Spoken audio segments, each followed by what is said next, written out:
Tonight, exclusively on Motor Week, all the news direct from Japan. Your reporter tonight at the Tokyo International Motor Show, Mike Rutherford.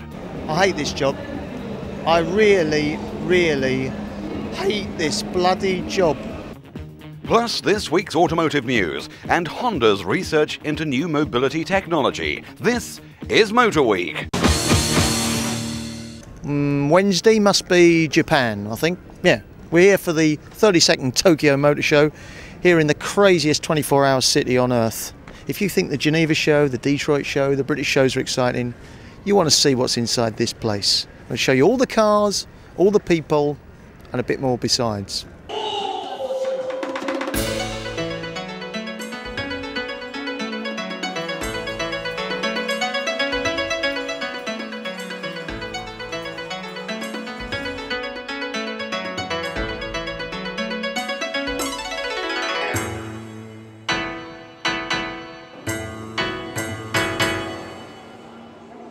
This for me was one of the great disappointments of the 32nd Tokyo Motor Show. The new Mazda Mx-5. New. Does it look very new to you? I mean, it's been tweaked a bit. It's got proper headlights. Instead of those silly pop-up things, it's now got real headlights. The interior has been tweaked. The boot is a bit bigger, but I don't know. I mean, after all these years of Mazda Mx-5 production, here was their chance to take it into the next century, to bring it more up to date, so that it could compete with things like the MGF and all the other crop of small two-seater hatchbacks out there, two-seater sports cars out there, I should say. And I think they've missed a trick. They've been too conservative, too bland, too unadventurous, and they're going to pay the price. Leaves me absolutely cold. Well, if Volkswagen intended to upset the Japanese with the arrival of a supercar here at the Tokyo show, I think they've achieved that goal.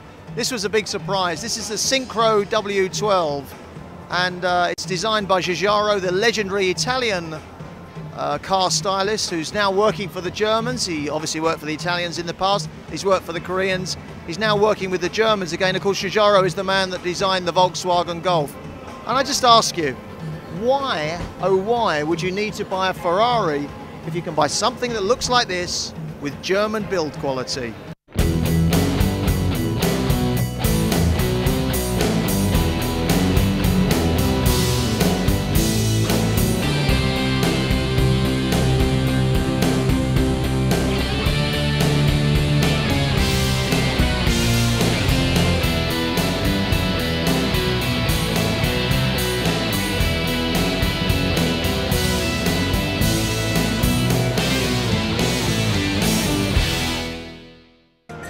An awful lot of noise here on the BMW stand, not only from the music, but from this fabulous looking car. If you're old enough to remember, as I am, the 507 from the 50s, that car made so famous by people like John Surtees, you'll see this is a natural development of that car. This is cleverly called the Z07, kind of in keeping with the theme of modern day BMW Sportsters. It's available here at the Tokyo Motor Show. It's not gone into production, sadly, and a decision has yet to be made on that score. We don't know if this car will be built. The other great thing about it, it's also available with an optional hardtop. If they got any sense, they'll put it into production tomorrow. Well, we already saw from the London Motor Show that the British car designer Simon Cox played a part in the design of the Via-Cross, which was at Earls Court a couple of weeks ago. This is something else from the Isuzu stable. This is called the Zakar, an alternative kind of sports utility vehicle, they say. They've also got another interesting one called the VX2. A lot of activity from Isuzu on the show front. Not too much evidence of that in terms of cars in the showroom, of course, because they have pretty dull, tried and tested designs. What we need more of is this kind of stuff, not on the stands at the show, but actually in the showrooms.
This is effectively the new Vitara. It's called the Escudo.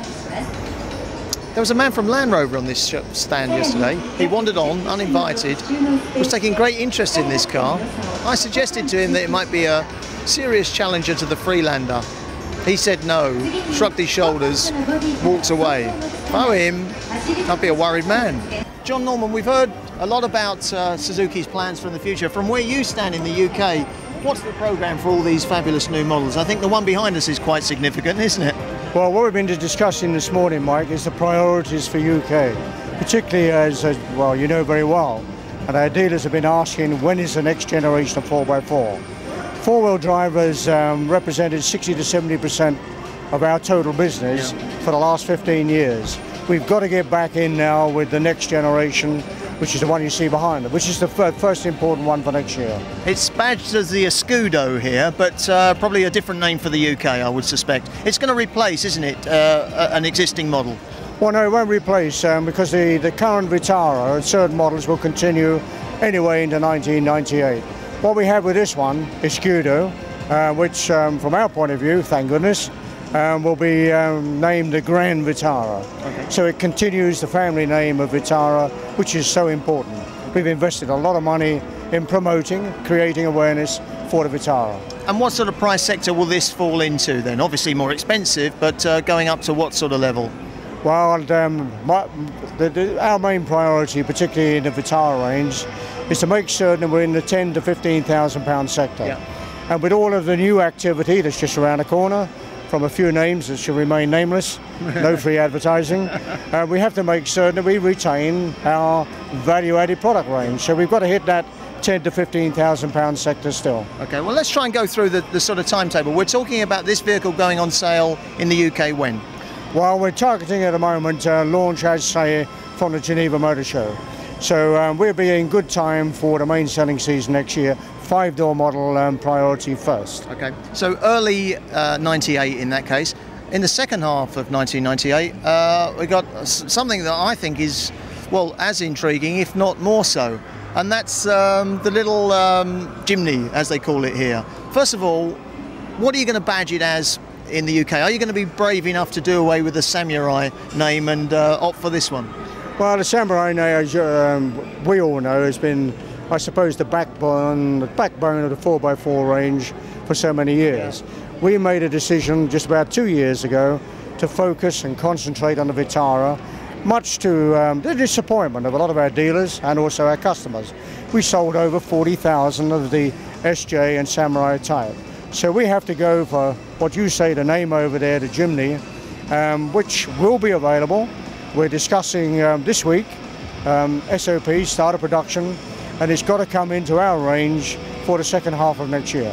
And I think you've got a significant price breakthrough in that you're, well, let's hear it from the horse's mouth. Can this car come in at under £10,000? Mike, it's got to. You know, listening to the dealers, listening to our customers, and we've got, we've got 40,000 of them out there.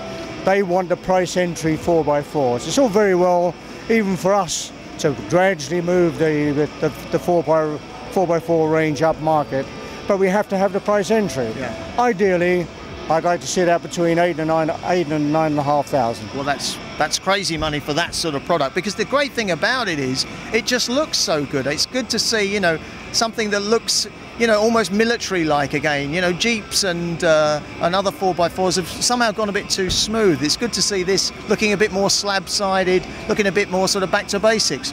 You know, what the traditional 4x4 was always like. Exactly. I love the way you say crazy pricing. Don't forget, we were considered crazy in 1979 when we came in with the original LJ80 and the SJ. Yeah. So crazy pricing? No, we think it's going to be a realistic price sector to go back into that semi-military look. Yeah. And whilst it's very nice and it's very important to have new styling, more subtle curves like the new Grand Vitara, we need the semi-military look still. Right. And I think this is a wonderful move by our designers, listening to market research. Let's have the semi-military look back again. Appealing to an entirely different audience, of course. Totally different customer. Absolutely. And of course, don't forget, John, I did mean crazy prices in the nicest possible way. And if we're talking about crazy prices, let's go on to a crazy car, the C2. I mean, it defies all logic. Even speaking to people in the business, when I mention the specification of this vehicle, they say, no, you must have it wrong. It can't be. But that car exists. We've seen it at the Frankfurt show, and we've seen it now in Tokyo. We've had a word with the man himself, Mr. Suzuki, asking if it's going to go into production. We're very excited in Europe about the C2. Can he be precise and tell us exactly when or if this car is going into production? C2 についてお伺いしたいんですが、非常に素晴らしい車だということで、いつ頃発売されるんでしょうか、ヨーロッパで。Not yet. But when will a decision be made about that car? いつ頃それはお決めになるんでしょうか。半年ぐらいのうちに。Maybe within a half year. Okay. Is he confident? I mean, are the chances good for this car? この車は非常に素晴らしい車ではないかと思いですか。そう僕は思っています。I think so personally. Some manufacturers have been suggesting that extremely fuel-efficient petrol engine cars are almost as efficient as electric vehicles. What is your feeling about that? Is the future for the environment an electric car or ultra-efficient petrol engine car? 車の将来は、高性能のガソリン、いわゆるその燃費の非常に少ないエンジンを搭載した車なのか、それとも電気自動車のような車になっていくんでしょうか。僕はやっぱり燃費のいいガソリンエンジン。Basically, very efficient on the gasoline engine.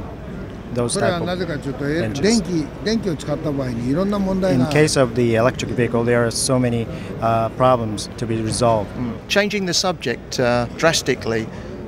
With its technical know-how and engineering knowledge, why isn't Suzuki getting more and more involved in motorsport?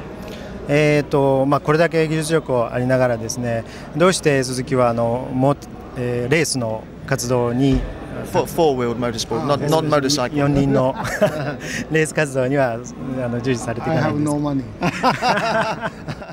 After the break, more exclusive coverage of the Tokyo International Motor Show.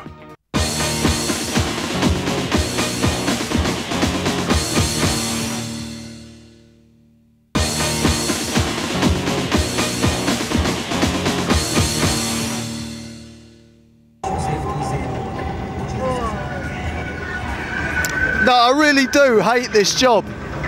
I really hate this job.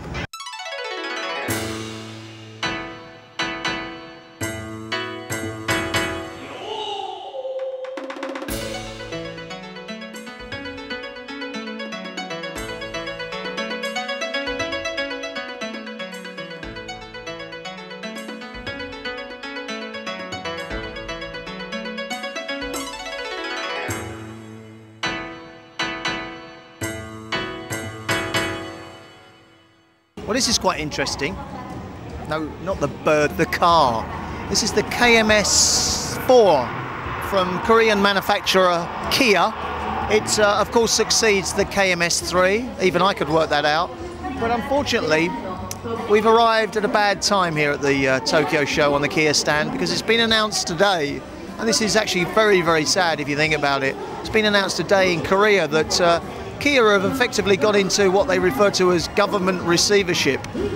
They're in terrible financial troubles, and it's ironic that this should all happen when they're on the international stage trying to promote fine products like this. Here they are with their best car ever on the day when the workers have gone in strike back home in Korea, and they've got all these financial problems. So who knows what will happen to Kia? Maybe Samsung, that other giant Korean corporation, may take them over, but it's very, very early days yet. It's effectively become a government-controlled company now, I understand. And a huge question mark must hang over the whole operation, particularly this little baby.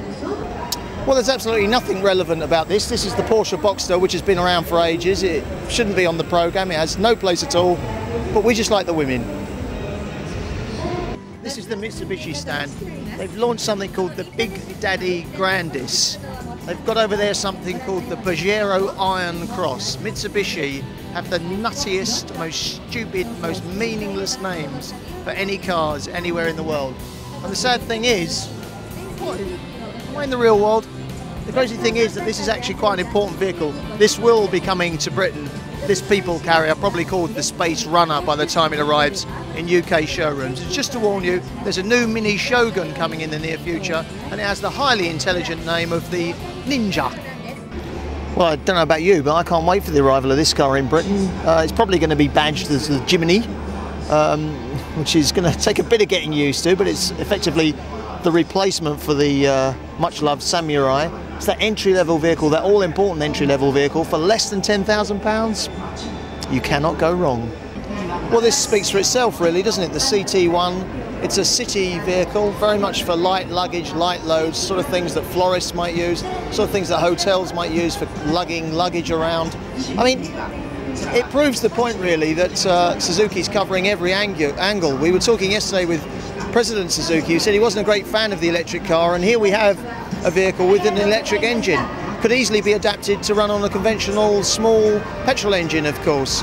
And it's good to see that Suzuki are covering every area, covering that all-important four-wheel drive market, which is the core of the business, the sports car market with the C2, and even the light commercial vehicle market with this CT1 reference vehicle. I stress reference vehicle, not concept vehicle. Maybe this is closer to production and closer to those showrooms than you might think. Well, this is the rather sensibly named UW1, UW standing for utility wagon. You'd be amazed at the ridiculous names some of these Japanese car manufacturers are coming up with. Good to see Suzuki sticking to some sensible names. This is an interesting design. I mean, we hear a lot from companies like Chrysler who talk about cab-forward design. Well, how about that for cab-forward design? I mean, it's almost as if the driver and passenger's feet are sticking beyond the wheels of this car. I think quite an intriguing little design. We spoke to the designer yesterday, a young stylist, who thinks that this could well be a production reality. And I ask you, would you mind having that in your showroom? Well, this is probably the most exciting stand at the Tokyo Motor Show. Honda have, well, almost an hour barely goes by without them unveiling something new or announcing something new, whether it's engines, cars, racetracks, Formula One drivers, Indy drivers, they're all here. This interesting little family of cars is the J series. There's this one here, the supercar for the price of an ordinary family hatchback, if it ever goes into production.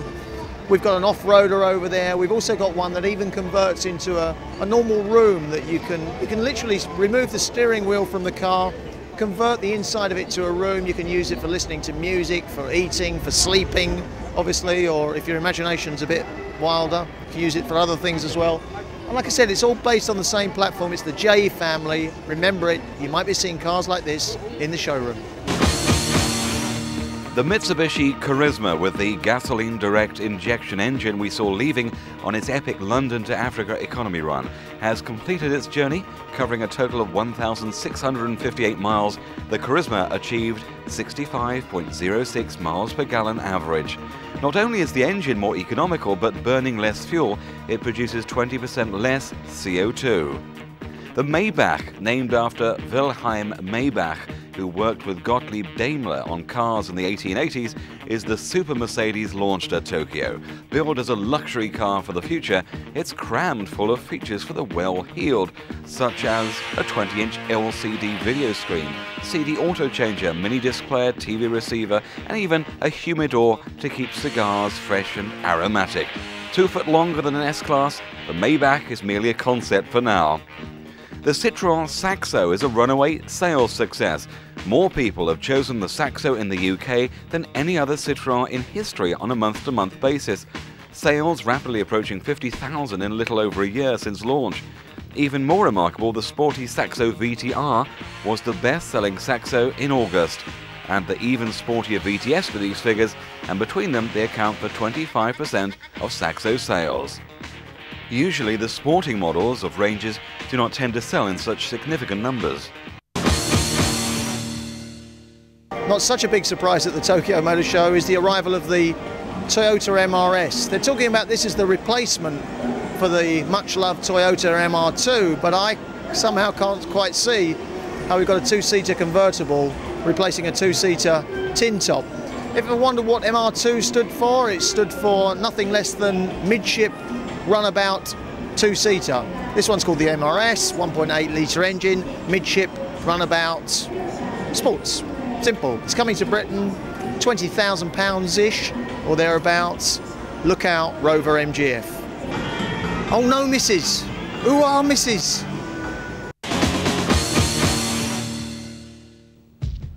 Honda are improving on robot technology with this machine, which is the first robot capable of decision-making according to conditions around it. This battery-powered robot is capable of changing direction according to conditions, as well as climbing stairs or slopes. It can also balance itself automatically if pushed and keeps itself upright according to the angle of a slope. All this is very clever, Honda. But can this robot drive an Integra R? Well, that's your lot. Would you stop giggling, girls?